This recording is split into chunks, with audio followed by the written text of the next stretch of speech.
就开始了。开始了。OK，all right，我们都用英文了哈，然后有需要翻译的话，那就 Just raise your hand, yeah. 就到时候旁边的帮忙一下，还是怎么样 And ？All right.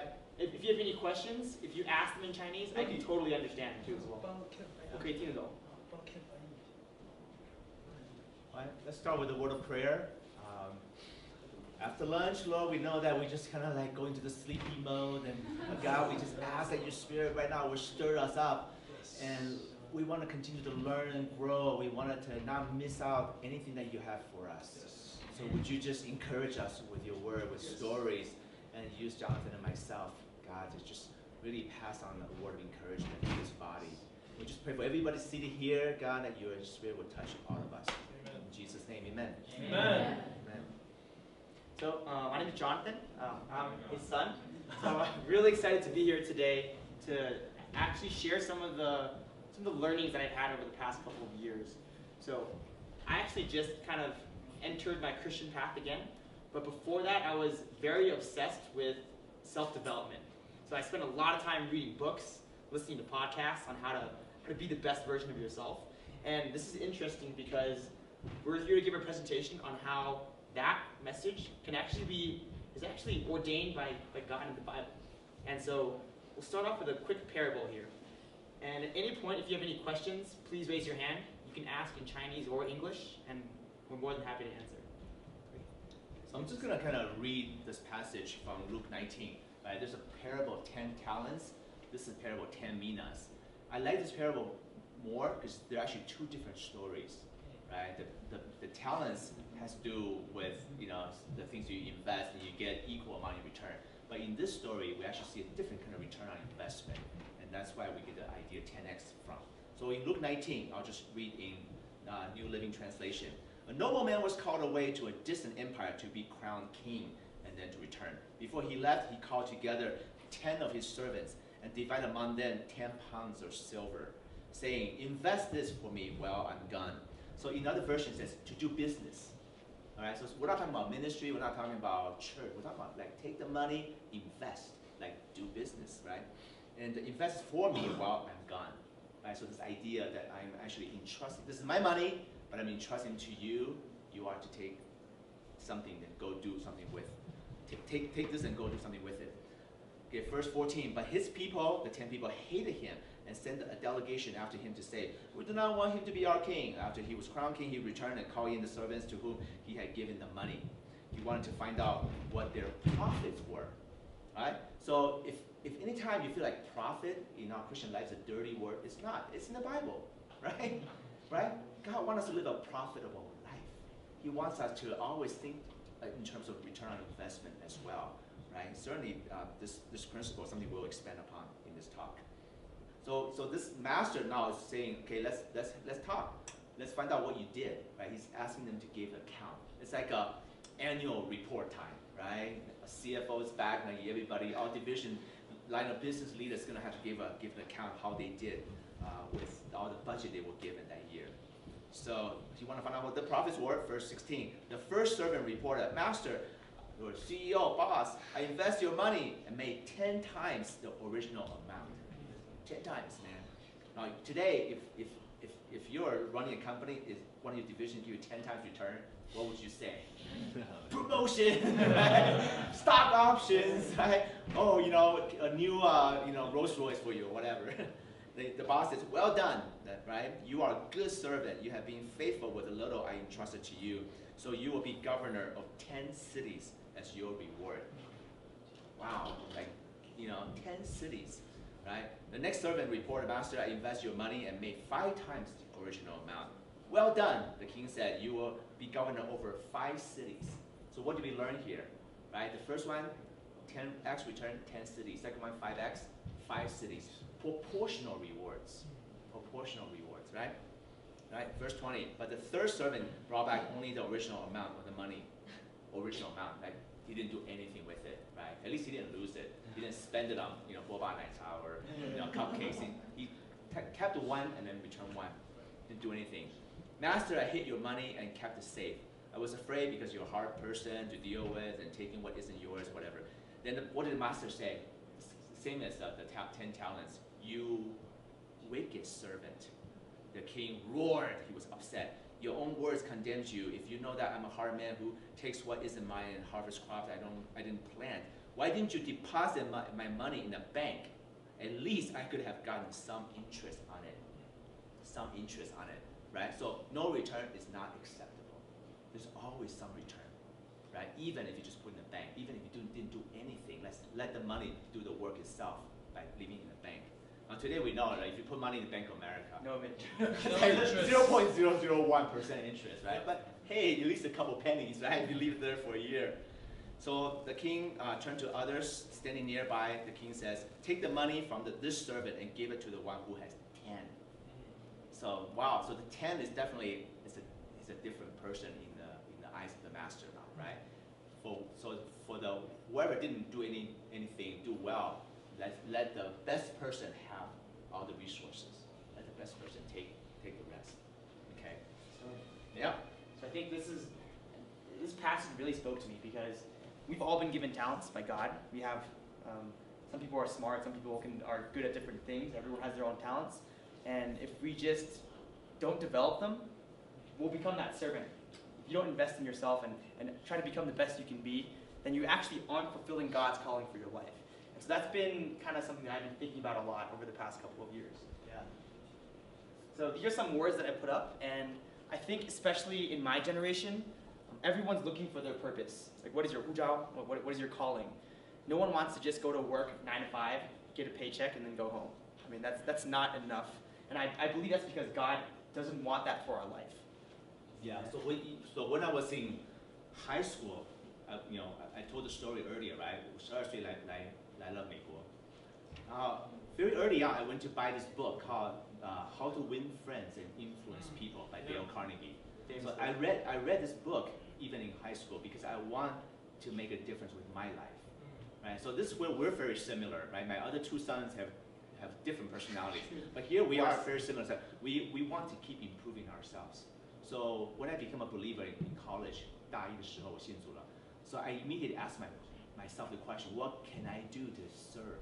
And then I see that in a fellowship, no one knows how to lead worship. I said, well, okay, my sister learned guitar. She said it was pretty easy, so I just, bought a guitar, or I borrowed one in the beginning. I started playing. I just remember my sister had some notes, so I went to my sister and said, hey, give me all your study notes, your lesson 101 stuff. So I just started learning. Why? Because I see a need and I wanted to do something about it. And I just taught myself guitar, right? And I've always been a worship leader ever since. So I just had this desire that, I don't have much, but I can try. If I'm not good at it, that's okay. At least I tried. At least I did my part, right? I mean, there's always better musicians around me, but when there's no one willing to step up, I'm willing to step up. Okay. And so yeah, it's just understanding what your calling is and striving to meet that challenge and to become the best you can be. And so this workshop will kind of dive into some questions that I think a lot of people have. So, for example, how would you define success? I know my dad gets asked that a lot. Questions like this. What's the most important ingredient for success? What do people care about? How do I find opportunities to advance? How do you become better at your job? How do you get to be the person who gets promoted? What can I do to become more effective in my job? I think everyone wants to be effective at their job. When you're effective, not only do people notice, it's good to be prideful of what you do, or it's good to be proud of what you do, right? And finally, how do I better myself? I think me and my dad are very similar in that we are very content with where we are today, but we also have a vision to where we can be in the future. And to have that vision and to see what you can be, that's one of the most exciting parts of life. Yeah. So this presentation will kind of go through these 5 questions and answer it in what we believe some of the answers could potentially be. Yeah. 我觉得有时候在教会里面讨论这些问题，感觉是很世俗的问题，其实不是。Let me explain why. So the past 5 years, I've been very passionate about this topic of faith and work integration.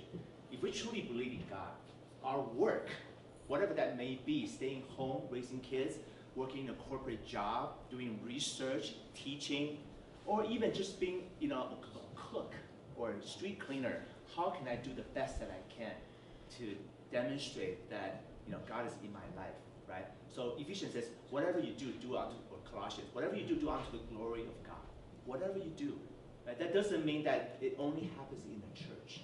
What really matters is Monday to Friday, right? Monday to Friday, 决定了我们到底是属于谁的 right? Because if on Monday to Friday we do not know how to live out the kingdom of God, on Sunday it's all fake. It's not real. What's really real when rubber meets the road is how do we live out the kingdom of God Monday through Friday. So I'm really passionate about faith and work integration, and the concept we're listed here are really important for us to be thinking about and talking about. What does success mean? Because we don't want the world to tell us what success means. We need to define the terms as the people of God. We need to define the word success in the right way, based on our biblical worldview, based on our faith. And then we can take that message to say, this is what I believe success should be. Right? As a believer, as a follower of Jesus, this is what I believe it should be. And no one's going to tell me any other way. Okay? And that's exciting because I would say my journey to understanding this in a biblical framework has pretty much started this year. But all my life I've wanted to be the best. And it's only this year talking to my parents that I've understood that this is a biblical pursuit. So I'm excited to show you today how that all applies. So the first lesson today is holistic living. So holistic means complete, right? Complete every single aspect. I think that if you're just successful and you make a lot of money, but you lack family, you lack connections, relationships, you're living a spiritually impoverished life. So we'll start with this. Have any of you ever seen this? Yep. This triangle. So one says good grades, social life, and enough sleep. And the joke in college is you can only choose two. Right? If you have good grades and you have a social life, you're not sleeping, right?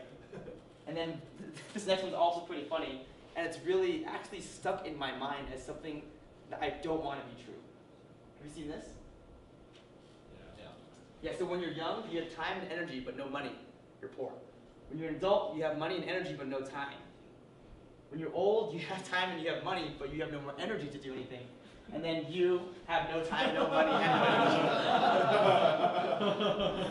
And this is pretty funny, but actually a lot of my friends think this way. And my goal for myself is that really, are you really going to settle for yourself to have one of those? And I really believe you can have all three with the correct mindset. And the key is the correct mindset. Mindset. Yeah. Now the biblical worldview or the Hebrew worldview is actually very holistic, right? There's no this dichotomy of mind, body, and soul separation like the Greek worldview. So if you return to the biblical worldview, right? If you rethink through all the Bible characters and stories in light of the worldview, you actually realize that it's holistic, right? Abraham had what? He had a lot of cattle. He had huge, estate. He was a very wealthy person, right? He also was very much a friend of God. How do you reconcile that, right? He was like, he will be like the Bill Gates of his day, yeah. or Jeff Bezos of his day. And yet he's God's friend. He entertained angels. He entertained the pre-incarnate Jesus Christ at home, right? How did that happen, right? Okay. And so this is just a quote that I really like from Debbie Millman. I hear this a lot. So it says, busy is a decision. If we say we are too busy, it is shorthand for not important enough.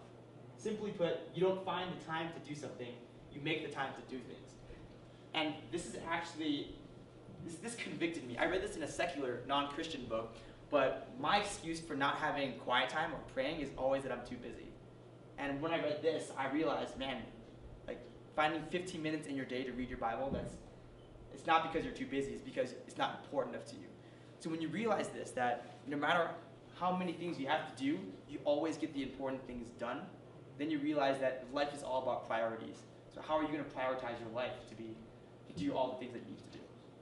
Yeah, so something I do a lot is learning to ask myself the right questions, right? So one of the things that we need to all learn to do is asking the right questions. And we're getting, one thing about being a Chinese parent is that you get really good at telling, right? 说教，那其实我们不学的，我们没有学会怎么聆听，问问题是更高的一个艺术。So the question I've been asking myself lately is, I already shared this one question earlier. The other one question I've been asking is, if I only had 10 years of life left, what would I do? What do I want to do if I only had 10 years? And then I ask the next question, what about 5 years? What about 1 year? about 6 months. So do those priorities change? Guess what? The priorities become more and more focused as you shorten the time, and you realize what's truly important. I start thinking of, 10 years, like, I want to do great things for God. I want to like go start this and do this and change, the world and save refugees or whatever. And then 5 years, oh man, I can't do that in 5 years. What can I do, right? 3 months. When you get down to really short, you should think about family. Family, give right with God. Yeah, get right with God, and you think about, I just want to be with my family, right? I want to see my, if I had 3 years, I was like, oh, I want to see grandkids, whatever. I see them get married first, have grandkids. No kids before marriage, right? So see the priorities shift when you realize, when you ask a different set of questions, right? And then when you get down to a few days, few weeks, then it really just becomes the people closest to you. Yeah, and one thing I would say, especially when I was younger, like a lot of our family time did not happen because my parents would say they were too busy. And then later on, despite my dad having more responsibilities from work, there's now more time for family. And that's not because some magic happened, it's because the priorities changed. So if you're too busy for your kids, you might want to reevaluate to think, what are the priorities today? And so this is a quick slide that I just wanted to add in. And so for me, how do I actually apply this in a day-to-day life? So I focus on 3 things, right? I want to be a holistic person. So first, mind. You want to feed your mind. So I like to read a lot. I like to listen to a lot of podcasts. But I think it's important, no matter what you do, to constantly be challenging yourself. And not just from reading a textbook. I think there's so much more of the world to learn that exists outside of textbooks. For the body, I'm a big person into fitness. I actually got my dad into getting a personal trainer. Right? Mom and dad. Mom and dad. Yeah. My dad actually had abs at one point because I got him trained. And so, just for general health concerns, the WHO, so the World Health Organization, they actually recommend you be active for 150 minutes per week. And then this will drastically increase your life expectancy. And right here what I said is your energy on a day-to-day basis is as good as the fuel you put into your body. So I actually have a friend, it's pretty funny, he's my coworker, he only eats cheeseburgers and pizza. He doesn't eat any vegetables or fruit. And then one day, and he's always tired. He's always like, I'm so tired. He always stays in, can't go out, no energy. And one day, we made him eat a zucchini. And after he ate the zucchini, he was like, wow, it's a rush of energy. Like, your body hasn't had nutrients in years. Like, it's crazy. So yeah, so I don't know, can you elaborate on a healthy diet and how it's changed your life? I've been relatively healthy. Yeah, so one thing that we did, Jonathan recommended personal trainers, and so my wife and I hired a personal trainer. This is when we first came back from China. We were about 15 to 20 pounds overweight at that time. We were out of shape. We couldn't, even like run a mile without dying, right? So we were just really in bad shape. And then my wife had asthma. She just, just not well. So we hired a personal trainer who not only prescribed exercise, strength training 3 times a week, and then cardio 3 other days a week, also prescribed diet, a change of diet for us as well. Low carb, high protein, muscle building, right? And then of course, the rest is just us doing that hard work. We hated it because it was very, very tough to go through this work. But the result is that we gain more energy, we feel healthier, we lost 10, 15 pounds of weight, and we were able to, each month see our fitness level increase, right? Like jump rope. First time it's like, oh, 50, I'm dying.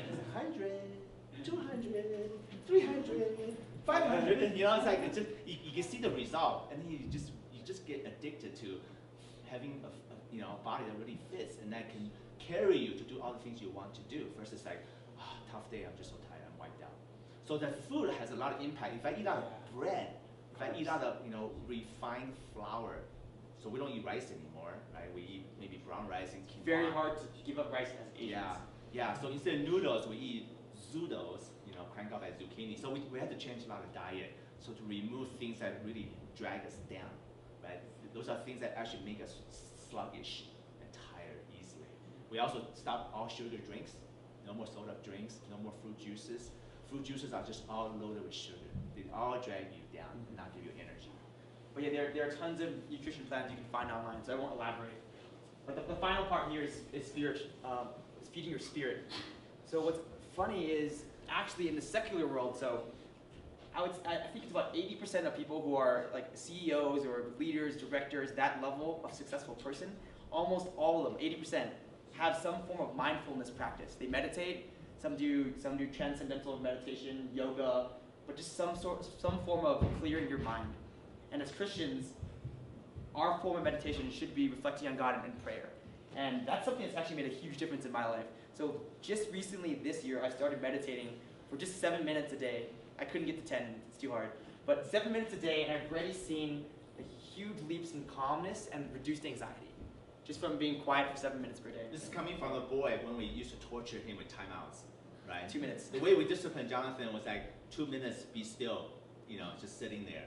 He couldn't even hold still for 2 minutes. Yeah. Right? That would be torture. He would say, "Dad, please spank me on anything but timeout." He couldn't be still. Right? He's super active. Even when he reads, he's like doing somersaults and moving from chair to couches to beds. Or does anybody else, if you're super watching kinetic. if you're watching Netflix, you're also on your phone as well. Yeah. Exactly. So especially for young boys, right? If you have boys, that kind of kinetic learning is actually not something wrong with the kid. It's actually a learning style. Right? Some just more boys than girls are very what we call kinetic learners. They have to learn and read and ingest knowledge while they are moving. They have to be doing that. But there are ways to help them. We can talk about offline. And for my meditation, I love to focus on the positive things that have happened. And so when you're just constantly re-embracing the positive things in your life, it really makes a huge difference. And I think your positivity throughout all the rest of your days comes across. And so all of these three things, they all require discipline and intention. They're simple, so it's very easy to learn how to do it, but it's not easy to follow through and do it from a day-to-day basis.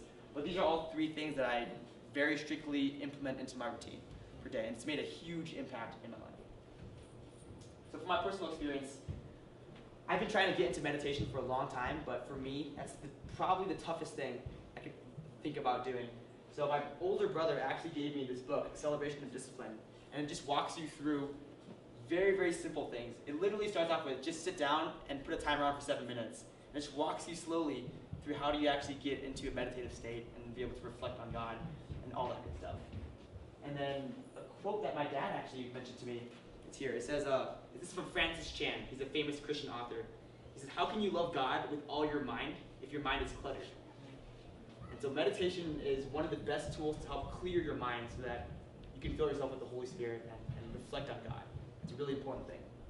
And then finally, for me, in order to really keep all these disciplines in check and to follow through with them, I actually have an accountability group chat with my two brothers.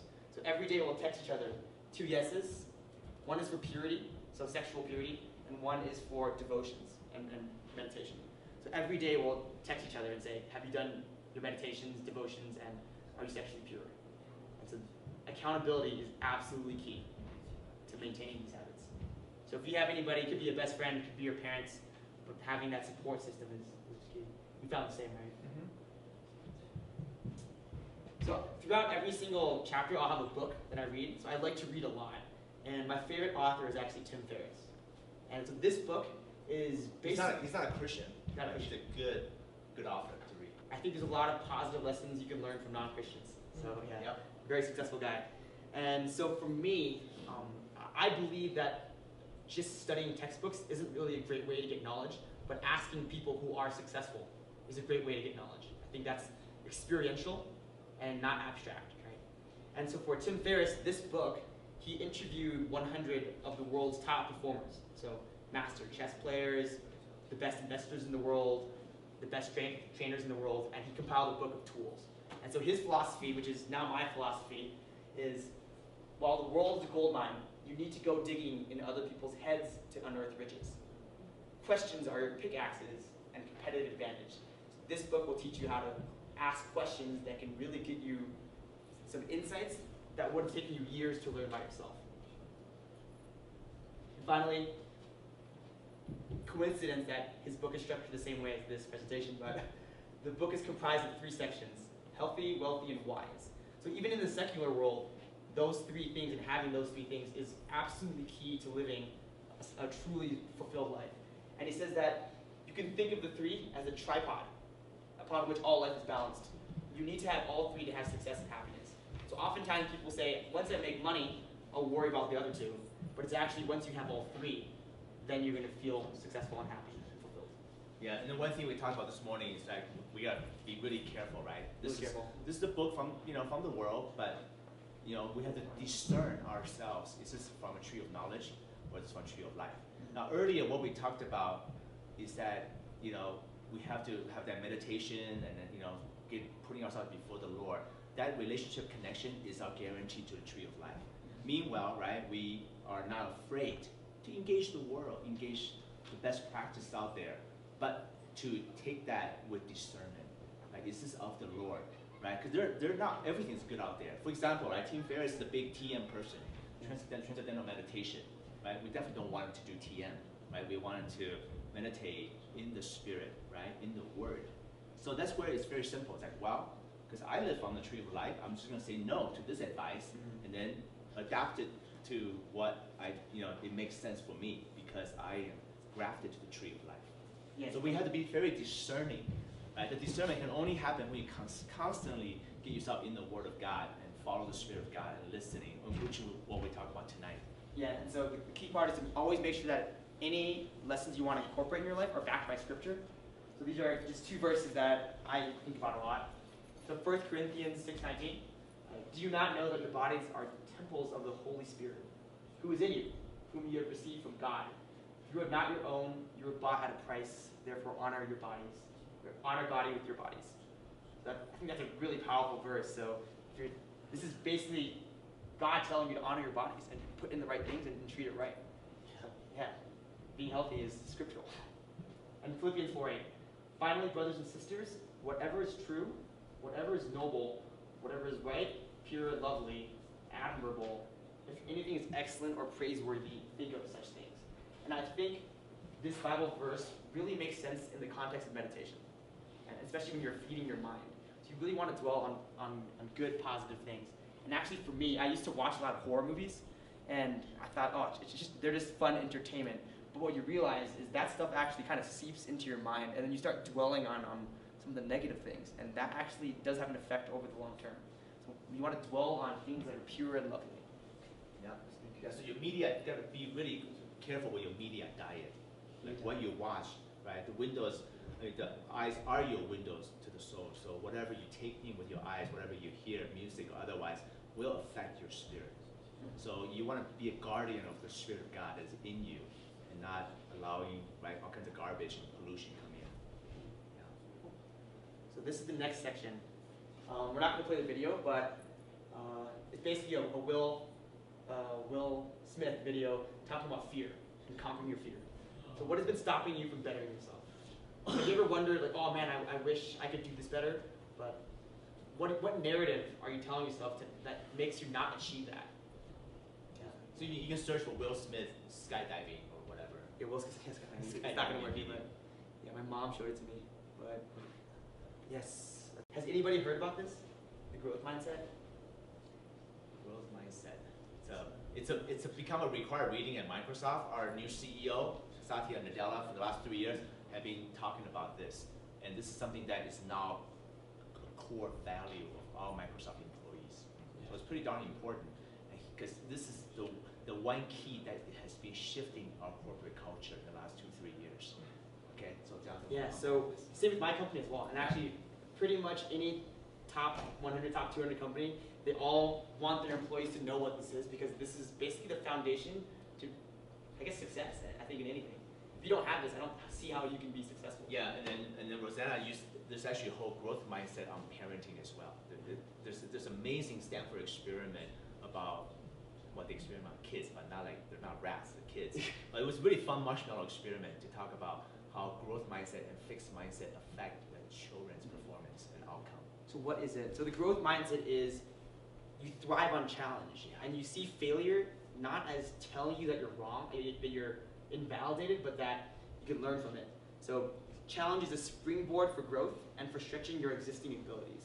So it's reframing your mind to believe that your attributes can grow. So for example, these are some of the questions that I think are really important. These two have actually really changed my life this year and made me much more effective in my job. So instead of saying, I don't understand, you say, what am I missing? Because that shows that, the first one's static. The first one's, I don't understand and I'm not going to learn. So No movement. no movement, I can't do anything. The second one is, what am I missing? And you're seeing something that you don't know as an opportunity to learn more. Reframing. The second one is, I'll never be as smart as her, so it's not worth trying. And what you should reframe it as is, I'm going to figure out what she is doing and try it. So you can see one is, oh, this is who I am, I can't do anything. And one is, she's over there, how can I get to where she is? What am I missing? Right? And these are key mental reframing.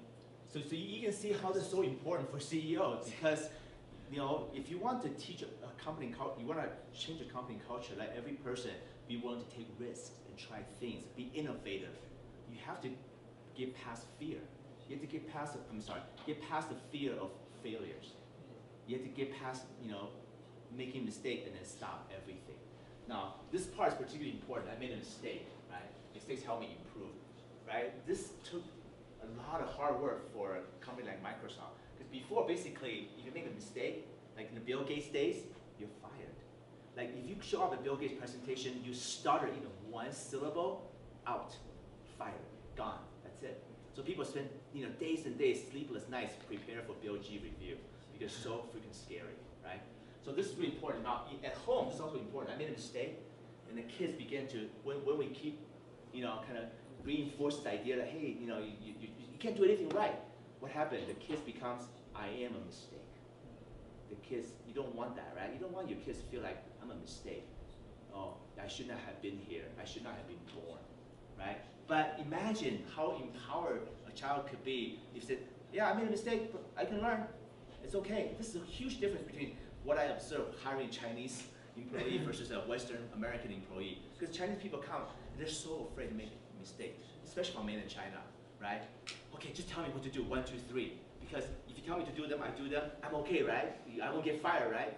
That's how they want to live. Whereas if I hire Americans from American schools, or Chinese Americans from American schools, they're like, yeah, I'm going to give it a try. Yeah, don't worry, let me just go at it. And they come back, and I say, well, a couple of things not quite right.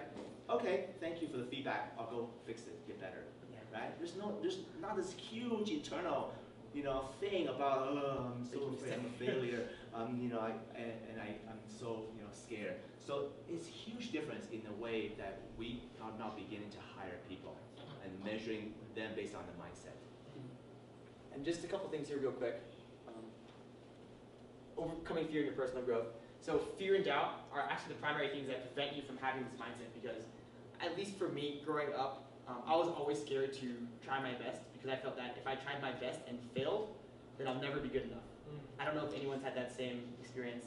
So you always hold a little back and you always don't want to fully put yourself out there because when you do badly, your personality is invalidated because you're not good enough. And these are 3 key things to believe to really help reframe your mindset. And I actually learned this in my training for my job, which was very surprising. But you want to stop thinking of fear as an emotion of threat, as being threatened, and as an emotion of importance. Because if you're fearful about something, that means it's important to you. And I don't believe that you can live your life and feel like you've lived a life of value if you've never felt fear. Because anything in life that's worth doing has some aspect of fear involved in it. Yeah, if you love someone, you're going to be very afraid of rejection. It's just the way it is, right? And so yeah, you want to view fear as an emotion of importance to you. And next is failure isn't a personal statement. So it's not who you are, it's a worthy disappointment. You tried something that was worth doing and you may have made a mistake this time, but you can come back from that and do better. And then finally, this is actually the biggest thing. So in employees that have a growth mindset, they have what's called volitional confidence. It's I can do this, and I believe I can do it because I'm going to try hard and I can overcome. People who have a fixed mindset, it's called experiential confidence. They say, I've done this before, so I can do it. But if you want them to do something that they've never done before, they're scared to try it because they're scared of failing. And that's a big thing. And you can see immediately in employees, right? And children. And children, too. Yep. Yeah, so yeah. My siblings. So that's me. So I guess for me, this is me when I was in sophomore year. I used to have glasses and braces. Used to get bullied a lot in high school. And then that was me last year. But for me, the growth mindset, being able to see that who I was then and who I could become has made a huge difference in my life, not just in self-esteem and self-confidence, but also just in effectiveness. And here, what was it? Oh yeah, so I think growth is life's greatest adventures. So now I'm hooked on challenging myself. So for example, I used to be really afraid of heights, and so I decided to go skydiving, right? And I used to be a really good skier, and so I always struggled with, do I just keep skiing or try something new? And so I tried snowboarding, and now I love it more than anything. I think snowboarding is the best. Yeah. And then I guess I thought traveling was scary, but now I fly every week, and I think it's really, really fun and challenging. And just a bunch of other things that once you start trying new things, like life really opens up. And there's so many things that make life awesome and exciting. Yeah. And that all comes from overcoming fear of trying new things and growing. You know, so when we talk to Jonathan and hearing all these things that he's doing, that encouraged mom and dad. So we're like, okay, all right, I'll do skydiving too. Yeah, I can do that too. You know, so it really, you know, spurred us up, you know, to be not afraid, right? So whatever God's doing in his life, it's contagious, upstream as well, right? It's affecting us, yeah, in a good way. I'll go over this really quickly. This is pretty funny, the second one here. 90% of managers surveyed believe their performance to be in the top 10%. Which is obviously impossible. So everyone has room to grow, right? And the first one, I read this in that book over there, and it's been hugely beneficial. So after every evaluation you receive, imagine that you receive a second score based on how well you take the advice, right? So even if someone gives you an F on a test or a performance review, you can get an A in the way that you respond to it. And so I've gotten some bad feedback for certain things, but when I think of this book, I can think of, I got a C- in this performance review, but hey, I can accept it with an A+ acceptance rate. Right? I can show like an A+ employee's response. Attitude, yeah, sorry, attitude. And that's been really big, and I think this has been really well noticed by my managers. And then this is some scriptural evidence that kind of backs this up. So Colossians 1:9. For this reason, since the day we heard about you, we have not stopped praying for you. We continually ask God to fill you with the knowledge of his will through all the wisdom and understanding the Spirit gives, so that you may live a life worthy of the Lord and please him in every way, bearing fruit in every good work, growing in the knowledge of God. So I would say that the pursuit of God is the ultimate growth mindset. Right? Yeah. And the bearing fruit in every good work, I've taken time to study the Greek and everything. That good work, right, it's actually not talking about like charitable work, non-profit work. It means all the work that God has given us to do. It includes our Monday to Friday job, right? The work that he has given to us is always good. So that good work is not, right? So it's not charity, but that we can bear fruit Monday to Friday, every day of the week. Do you want to do this next actively, or make it be short on time? Yeah, let's keep going. Okay, so we're going to skip this one. We're short on time. Cool. So has anyone heard about networking? Has anyone been told that you have to network to succeed? Anybody? 扩大朋友圈，扩大朋友圈。关系网，关系网。关系网。Does anyone want to provide a quick definition of what they heard? 有关系就没关系. Who said that? That's good. Exactly. 有关系，没关系。有关系。Yeah. Cool. So this is an online definition that I may or may not agree with. We'll see. But creating a group of acquaintances and associates and keeping it active through regular communication for mutual benefit. And so networking is based on the question, how can I help? And not what can I get? So what's really interesting is in high school and in college, I was told that networking is trying to meet as many people as possible and then using them to get jobs, right? Getting a job offer, a job interview, that's networking. Right. But now what I'm discovering more and more is that network is about mutual opportunity. So oftentimes it's, if you approach it with the mindset, how can I help you succeed? Or how can I help you? Then when you have that mindset, it reciprocates much faster. Right? Number two, the best way to network isn't by trying to see what people can give to you, but sharing your passions. So how do you make friends? You make friends by sharing interests and sharing passions and being mutually vulnerable, right? And that's really how you create stronger relationships. And so in my mind, I don't see networking as like a work task. It's more of just building relationships and being a people person. So the more meaningful you can develop relationships quickly, I think the better you are at expanding your network. So my parents have an extraordinarily large network. And that's because they really do care about other people and spend a lot of time investing in others. And then it always pays back more than some of its parts, right? Do you have any particular networking stories or particular stories? There's so many. Yeah, can't think of them right now. It's like we can go just about anywhere in the world and find a place that people that we can stay with, right? But it's not like we want to stay with them because we want to take advantage of them or让他们做地陪带我们去玩. But we actually wanted to do life with them. We actually just really enjoyed connecting and wanted to do life together. It's the same thing here, right? We get to know each other this weekend. I hope we stay connected, and I hope you invite me back, or if you want to come to Seattle, you'll look us up, because we want that connection. We value that connection, not because of what we can get out of each other. Like, I don't really care, what you do, but let's just stay connected, and then God will work, something out of, all this stuff somehow, right? I leave that to God, right? My job grade is not high enough to figure that out myself, but networking is just about meaningful connection for us. Yeah, and these are my coworkers, and they're now some of my best friends in my entire life. And we help each other out a lot now, but it started off as just trying to share passions and just trying to get to know each other. And then once you have that basis for a relationship, like so many good things come out of that. So just trying to think of networking as using other people, but what can I do for others? Yeah. And so one thing that I've done in my job, at least, is being very intentional about the people I meet and remembering a lot of facts. So actually, when I first started my job, I actually kept a list of every interaction with everybody in my company. So I would ask them questions about their personal life, and I would write it all down. And so that way, next time you meet them, a lot of people would say that they have a hard time remembering names, but I would say that it's because you don't really care. If you met someone really important, you'd remember the name instantly. So for me, I spend a lot of time trying to really intentionally meet people and understand them, and then after that's happened, the side effect is I never forget names anymore. That's how that happens.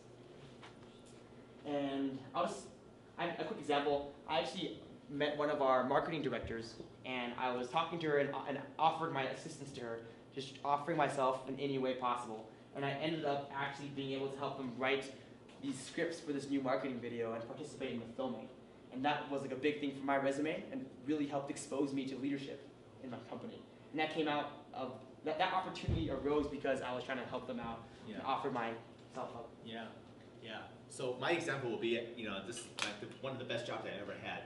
So I was in my 7th year in working, in China, and then was a 3rd year working for Microsoft. And then I regularly do lunch with some friends, just stay connected, right? So I was having friends with Prakash, and then Prakash was telling me, that he's kind of doing this investigation on this new project. I was like, tell me more about this. Like, that's really interesting. And I said, can I help? I simply just said, how can I help, right? 我可以帮忙做什么吗? Then he said, as a matter of fact, maybe you could. So then he started asking some questions. I started asking some questions, and then as a result, I had one of the best jobs I ever had. And that is to start and build a startup accelerator from scratch. Right, and one of the best programs in China, and one of the best career moves I ever made. It wasn't because I was looking through job postings. It was because I was, buying my friend a lunch and then just simply asking what's going on in his life, and then he shared this idea, this thing that he was working on, and I offered my help. So it was So 2 years later, I was like, wow, man, I couldn't ask for a better job, right? To get kind of visibility. I mean, with that job, I got onto 中国新闻联播 CCTV a couple of times, right? For a 外企上新闻联播第一段，而不是国家领导 that's a big deal, right? Microsoft in the program I was running is like the first story, that's a pretty big deal, right? So that's just, I never even asked for these media, and then end up playing a host to, my current CEO and 政府官员, 市委书记, all these, VIPs come and visit us as a result of what that project evolved into. I would definitely agree. So the people that I know that have the largest and most effective networks, they all ask, how can I help you, very, very often.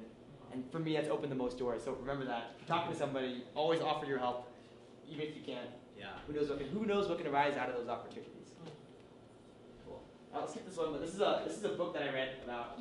And for me, I gossip a lot. Does anybody here gossip? No. 八卦. Of course, these are good Christians. Yeah, good Christian. No one would do that, but what I'm realizing now is that the more you gossip, the less people will trust you. So I've been trying really hard to gossip less, but so far, it's not good. anyone has any tips, let me know. What gossip is. Yeah, Don't do it, God hates it. No. In the corporate world, I don't know Jonathan's contact, but typically the gossip is wanting to show that you know more. Yeah. Wanting to show that you have some valuable information. Oh, this person's about to get fired. Did you hear about that? Yeah. Oh, yeah. So it's always about you trying to put yourself up to say I am special or I have information. I have the information. Yeah. So it's always like that. It's always seeking man's approval. It's what's really behind it. So I see that around me as well at work, right? So it's very easy because for me, if someone one of my team members, if they gossip, right, they try to backstab somebody or just whatever, then how do I know he won't gossip about me behind my back, Exactly. right? So you don't want people close to you that gossips because then you don't even feel safe anymore, right? It's very true. Yeah. So really check what is driving that gossip behind it. In the corporate world, it's typically about you want it to be somebody special, significant. I'll go over this quickly, but for networking, this is the biblical basis for it. Like, love your neighbor as yourself. And I think if you really remember anything, if you go about trying to help everybody, and you go about trying to love everybody as if they were yourself, I think great things will come your way. And you're going to have a really great group of people around you. Yeah. Have you anybody read Bob Goff? I'm also a big book reader. Bob Goff, really fun person, lives in San Diego, works in Seattle. Bob Goff says, who's your neighbor? Draw a 30-foot circle. Just that's it. So wherever you go, anybody within a 30-foot circle is your neighbor. Very simple definition. So when you go to the store, line up, 30-foot circle. When you go to work, people you work with, 30-foot circle. When you go to church, 30-foot circle. Your neighbors, 30-foot circle. I mean, physical neighbors around your house, 30-foot circle. That's it. Yeah, but it is crazy. I realize that this commandment is the second commandment after this one. So these are the two primary commandments to getting eternal life, right? So those are pretty important things. Yeah. Okay, so this next lesson is a pretty funny story I have. It's based on following through. So I was actually at a work conference, right? And I was with a friend, and we were just hanging out, a very boring meeting. And then he offered me some gum. He was like, hey, you want some gum? I was like, yeah, sure, I'll have a piece of gum. So he went to his bag, pulled out 2 pieces of gum, and he just sat there and stared at the gum for like a minute, like that. And then he ate both pieces. And I was like, dude, you just offered me gum. Like, what? Did you just forget in like the 1 second I asked you? And he's like, oh shit, I'm sorry, man. Here. And he gave me another piece of gum. But what the story is illustrating is that when you don't follow through, it creates a bridge, it creates a rift between you and the people around you. So following through is really important. And this is what I think is pretty true too as well. So everyone has that one friend that flakes out and cancels his plans. And if you don't have that friend is you. You're the person who cancels. Everyone can relate hopefully to that. So those top 3 words: reliable, trustworthy, and effective. And I would say, at least for you, right, you're not going to hire anybody who doesn't have these 3 traits. Right. If you can't show these 3 things, then you're not going to be effective or reliable in any job that you do. And cultivating these traits comes from following through with what you say you're going to do. And actually, I have 2 coworkers who consistently don't follow through, and they're frowned upon by our managers and leadership, and they're probably never going to get promoted ever because they're known as people who will say they're going to do it but don't. And I would say this is almost the most important thing to do in business. Well, also at home, right? At home, I don't know if you guys remember the men's ministry movement about 10, 15 years ago called Promise Keepers, right? It's built upon this premise that for men, it's so important for us to be promise keepers. When we promise to our wives, our kids, that we're going to be there, we're going to come home and have dinner together, or I'm going to help my son do the homework, or I'm going to take my daughter out on the weekend. You do whatever it takes to fulfill your promise. You have to make sure you follow through. Because if you start not following through, which is one of the common issues we counsel couples, is that then your wife loses trust on you, your family doesn't trust you anymore, right? Because daddy doesn't come through ever. So this is really damaging. Like, in fact, we're mentoring this couple right now. I actually gave this man the homework because the wife says, you always promise me you take time out to spend time with family, but you don't. So I gave him a homework. He also works for Microsoft. I said, you are going tomorrow to work and you're gonna ask for time off, recording the system, and then email me. right? That you've done so. This is something we agreed together. It's 4 of us, right? So he did. He emailed me this thing that he did. So me giving him homework and holding him accountable helped him. And then so yesterday he took that half day off to spend time with his family, to go on a picnic together. So it really is important. The wife felt she was so unloved because he does not keep his promises. Yeah, I would say some of the most damaging memories kids have of their parents are from parents not following through. Yeah. Like for me, for my middle school graduation, my mom forgot to come. So I was just there. All the other families had their moms there, and I was like, "Where's my mom? She promised she would come." And it's almost a double whammy as well. So forgetting to follow through means that it wasn't important to you. And so if you follow through every single day over a long period of time, it's a very positive thing. But if you don't follow through even once, it's a very negative thing. If you renege on your word.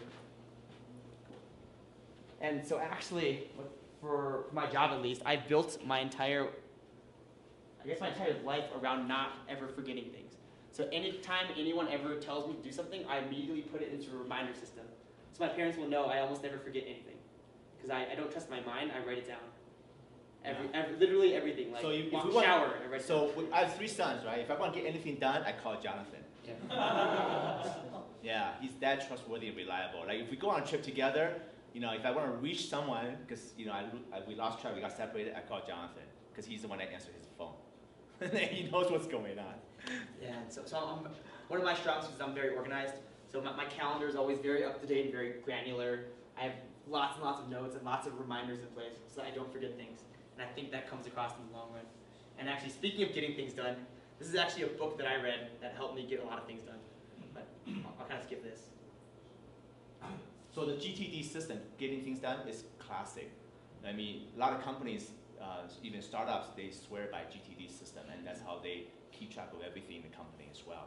So like, Microsoft, we don't use GTD, but we have something similar. So it's very But it's a very, not rigid, very methodical system to help you get things done. And even if it's just working for yourself, you want to improve productivity, it's a good tool to help you not get overwhelmed by all the things you need to do and just start to conquer your list of things to do. This book actually, I usually have very high anxiety levels, so I'm always uptight about things that I'm doing.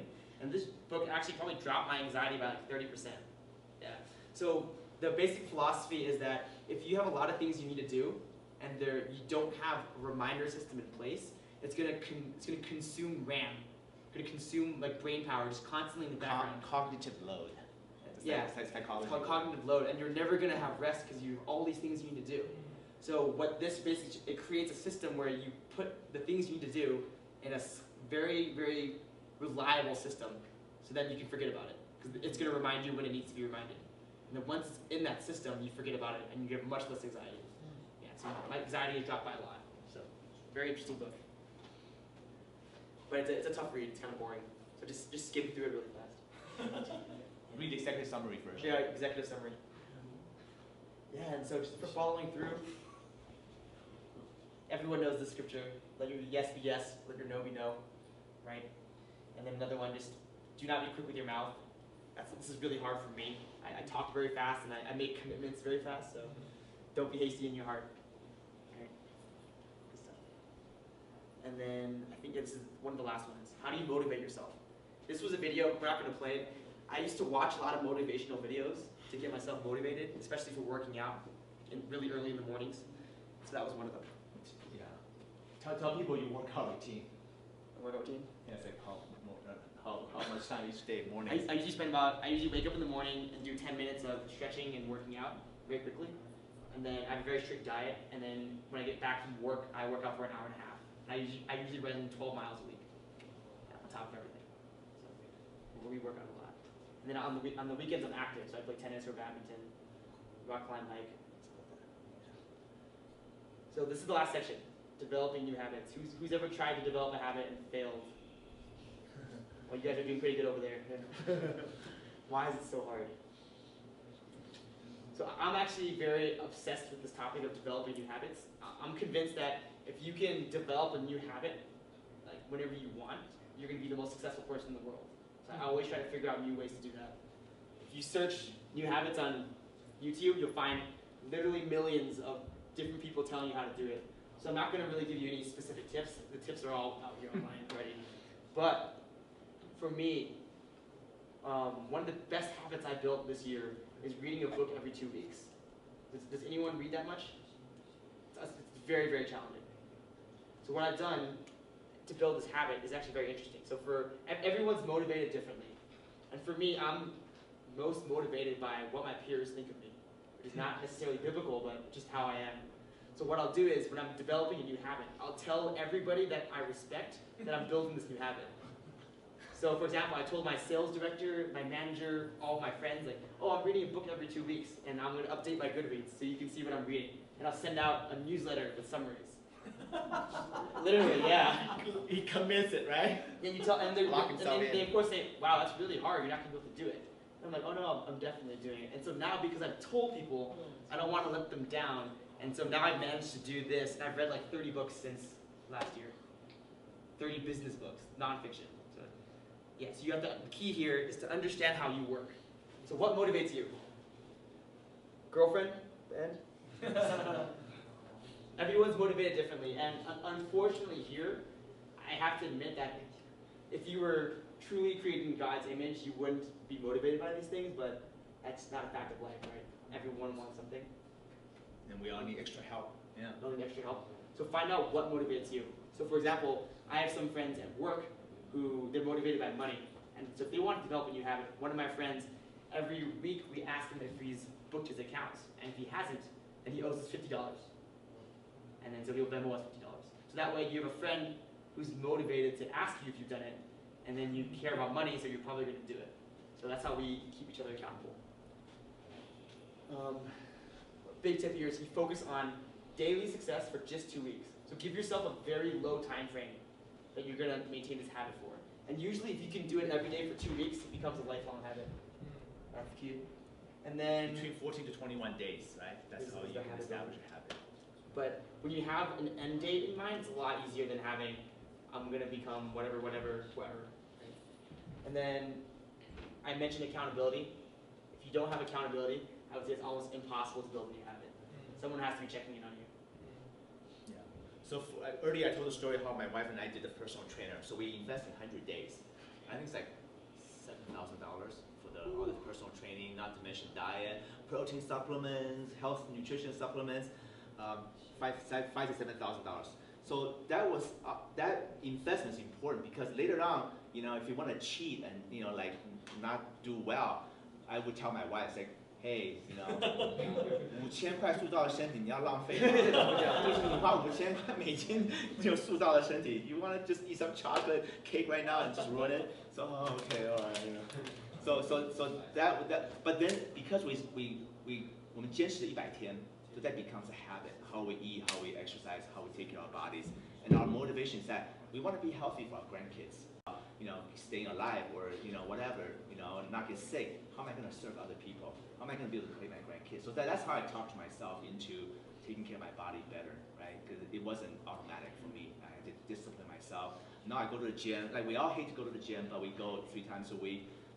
And we all are so happy after we come back, but it's so hard to go, right? Then my wife's like, "You're not man enough. You're not man enough." It's like, okay, fine, I'll go.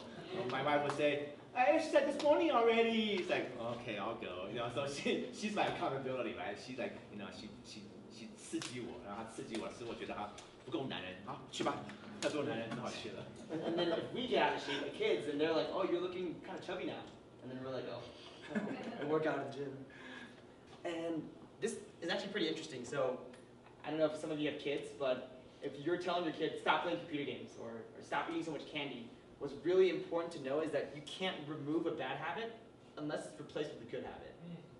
Right? So if you tell your kids stop playing video games, what are they going to do instead? You have to help them find something else they're passionate about.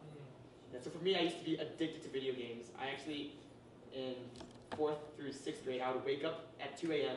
and then play video games until 6, go back to sleep, and then pretend to wake up. So my parents wouldn't let me play. And so I was always tired. And so for me, I stopped playing video games because I ended up moving to playing drums instead. And then I would play drums every single day. So you have to replace a bad habit with a good one. Yeah. And that's the key thing. So Rosanna was coaching this this lady from a church, a different church, but in Seattle recently, and she was saying, oh my grown son, they have a 21-year-old still living at home, spends so much time playing video games. What are we gonna do? My husband doesn't know how to spend time with them. I don't know what to do. So my wife said, okay, so we have a lot of board games at home, right? Because we enjoy board games together. John is really good at it. I don't like playing with him because I always lose.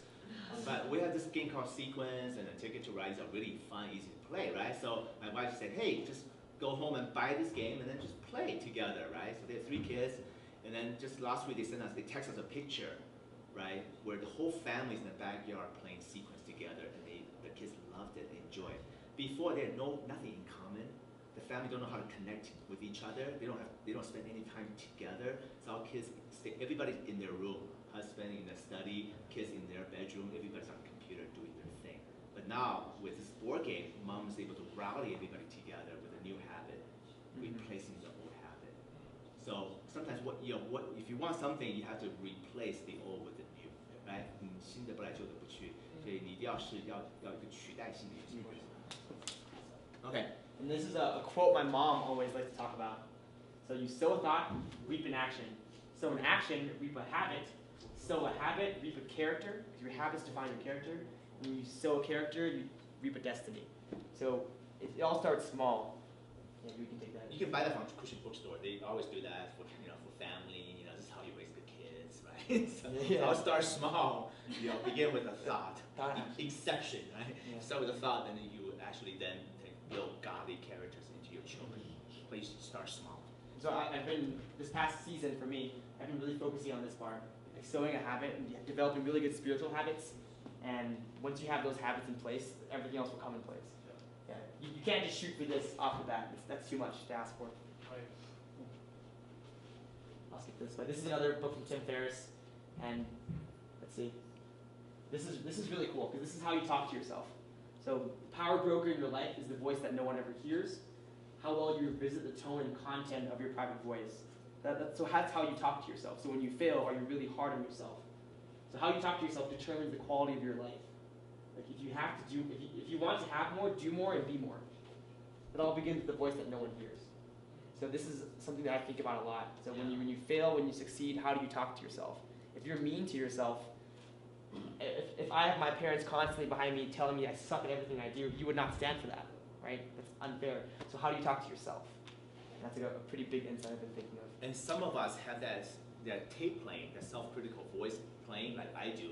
That's because most of us, at least in my generation, grew up with our parents criticizing everything. We never receive affirmation. We never receive anything positive. It's always like, 这个还不够好，这个还不行，还怎么样.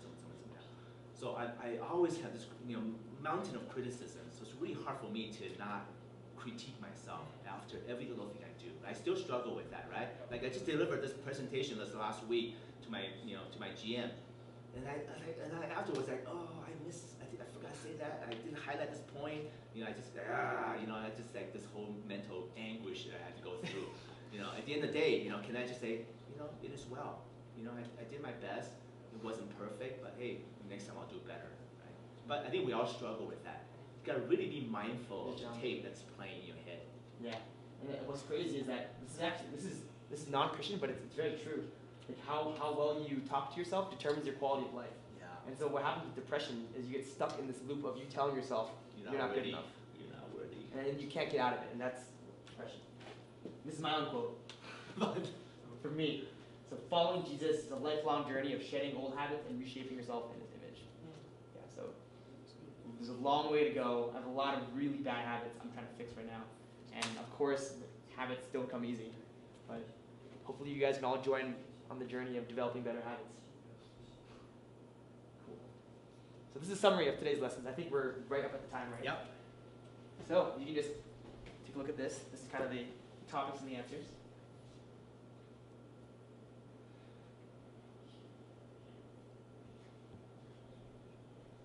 And networking is in quotation marks because it sounds like a dirty word. Networking. Yeah. Or I would say, number 3 is just begin by offering to help others. Yeah. I mean, when you truly care about everyone around you, Yeah. it comes naturally. You know, you want to have a reputation that someone says, oh, you need help? Go talk to David. You're looking for somebody? Go talk to David. You want to kind of be that person that you're willing to connect your network to help others. You're not like trying to exact a price. You just simply say, everything I have is free. Everything I have is a gift from the Lord. You know, I'm just stewarding these resources. But if you need some help, I'm happy to help you. Right? So you always want to feel like, you know, people feel like your door is always open. They can knock on the door. 不是一个门上挂一个内有猎犬，请勿什么的 mean dog inside. But I guess also in full transparency, a question that I have is when you offer yourself up and your resources to everybody else, people will take advantage of you. And for me, it's like the scripture that if someone slaps you, turn the other cheek, and that's very hard for me. Extra mile. If someone takes advantage of you, biblically, you're supposed to turn the other cheek and offer more. That's something I've been struggling with. Yeah. Cool. Want to revisit this real quick? So yeah, just because. Well, we can skip this, but basically, right, what we're talking about is that it's possible to live the 10x life, right? It's possible to think about what God has entrusted to us, whatever the cards we've been dealt with, right? Some of us might have, you know, certain handicaps or limitations, but limitations is that we all have some gifts. We all have some good things that God has given to us. The idea is not to compare with someone next to us. Oh, you know, 这个人这么音乐能力很强，这个人讲道能力很强。It's okay, you know, the kingdom of God has so many different, you know, variety of needs, you know, recognizing what God has been given to you, and then you can then multiply that for him. 就跟那个小孩子一样的，5饼2鱼，来，我手上有什么 ，God can multiply. 你今天我们就把我们手上所有的，我们已经觉得自己已经被给予的，就放在上帝的祭坛前面，说 Whatever I have, God, multiply, multiply, so others may be fed, others may be well, right? Yeah. So that's our challenge, I guess. Is in the future when you read the scripture, think about what talents have God given you, and how much return do you want to give Him? It's an important question. You want to read it? It's too long. This is a really good one. Yeah. You want to read it? Yeah. You can read it. The first one? Yeah. Yeah. So this is a really. Let's read it together. Let's read this and encourage ourselves with the Word of God. Do you not know that in a race all the runners run, but only one gets the prize? Run in such a way as to get the prize. Everyone who competes in the games goes into strict training. They do it to get a crown that will not last, but we do it to get a crown that will last forever. Therefore, I do not run like someone running aimlessly. I do not fight like a boxer beating the air. No, I strike the blow to my body and make it my slave, so that after I preach to others, I myself will not be disqualified for the prizes. So that's Paul, right? It doesn't sound like somebody who's sitting on the couch with a remote to say, how many channels can I, serve on my new service, right? Clicking through, right? It doesn't sound like somebody who's gonna just look up some social media, see what the latest, gossip and trending topics are, right? There's a tremendous amount of work he invests in building up the kingdom of God, right? Sacrifice, costly. Discipleship is costly. 1 Timothy 4:15, I also love this too, right? Paul exhorting his young, son in the Lord. Be diligent in these matters. All these matters that he's been talking about in the epistle of Timothy. Be diligent in all these matters. Give yourself wholly to them, so that everyone may see your progress. So the Christian life is about progress. It's not about destination. It's not about 一步到位. It's not about today you have to be perfect, but that people can see your progress. Now the people, we're not talking about just church people, everybody around you. The hard part is that even you want your unsaved family members to see that progress. That's the hardest part, right? Because the real proof of your Christian character is when you are home with your non-Christian family members. How do they see you, right? When you go back to your parents' house or whatever, right? How do they see you? Can they accuse you of not being a good person, or do they see the progress you have made? One thing that I had, some of you had heard about our marriage story, right? I think my mother-in-laws, parents-in-laws were really against our marriage for their reasons. And not because they know me. They don't know me. They didn't care about who I am. They didn't try to get to know me just because, I was 是外省人，他们是本省人，然后就排斥我，然后就要我们离婚什么的。But I kept working really hard at building that relationship. Where when years later, right?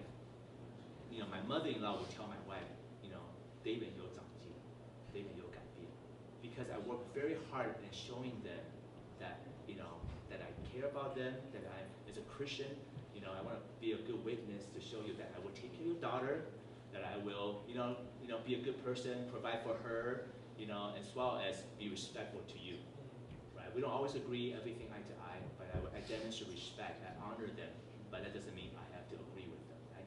So that's very hard work because we also have a lot of conflicts as well, but they do see my progress. Okay, progress doesn't mean you never fail. 我们讲到这个 growth mindset. Progress doesn't mean you never fail. Okay, just one more thing I want to add. I think in a church, 特别是华人教会，我们需要一个 theology of failure. 我们需要一个 theology of failure. We don't know how to help people who make mistakes and fail, and then help them to get back, help them to be reconciled, help them to come back inside, right?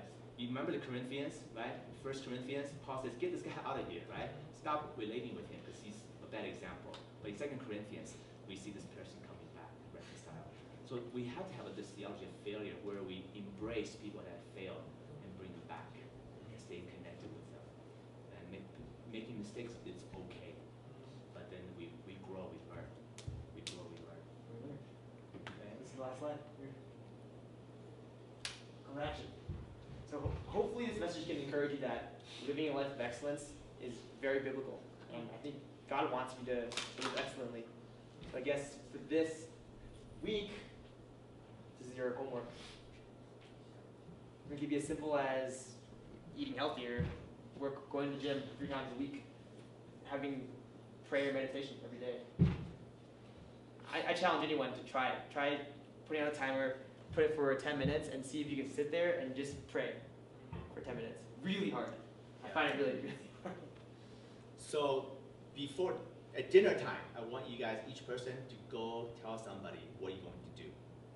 Okay, it doesn't have to be anyone here, but it would be nice if we do it just with each other, because then we have a context why we're doing this. But by dinner time, think of one thing. Okay, it doesn't have to be going to gym 3 times a week, but just going there once. For some of us, it's really hard. Right? One push-up. Yeah, just pick one thing that may just take 5 to 10 minutes. One little baby step, because little wins help us to rebuild confidence and momentum. So start small, 5 minutes. Just ask yourself, what can I do for 5 minutes to begin this journey of living a truth, to help us grow each day and become more and more like you, as well as become more effective in the way we relate to people and family members, co-workers, neighbors, or even strangers. God, we just ask that your Spirit will convict us and begin to just show us the direction by which we can move our life forward and upward and grow in a holistic way. I thank you for my son Jonathan. I thank you for the good work you've done in his life, and I thank you for just being a great father to him, even in my absence. That he's constantly connected with you and having you directing his footsteps. And so likewise, I ask Father, you direct every one of our footsteps, because we are your kids, and you love us, and you will surely